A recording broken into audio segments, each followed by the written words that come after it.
সাগরদিঘি থানার উদ্যোগে bike patrolling অভিযান। রবিবার রাতে সাগরদিঘি থানার উদ্যোগে পরিচালিত হলো বিশেষ বাইক পেট্রোলিং অভিযান।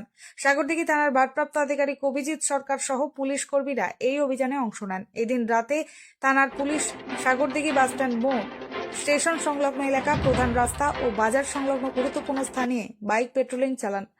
এলাকার বিশৃঙ্খলা বজায় রাখা এবং অপরাধমূলক কার্যকলাপ রোধ করতেই এই উদ্যোগ নেওয়া হয়েছে বলে জানা গেছে। স্থানীয় সূত্রে জানা যায়, রাতের বেলা পুলিশের এই নিয়মিত টহল এলাকাবাসীর মধ্যে নিরাপত্তা বোধ বৃদ্ধি করেছে। সাগরদিঘি থানার পক্ষ থেকে জানানো হয়েছে, এই ধরনের পেট্রোলিং আগামী দিনগুলোতেও অব্যাহত থাকবে, যাতে এলাকার শান্তি শৃঙ্খলা বজায় থাকে।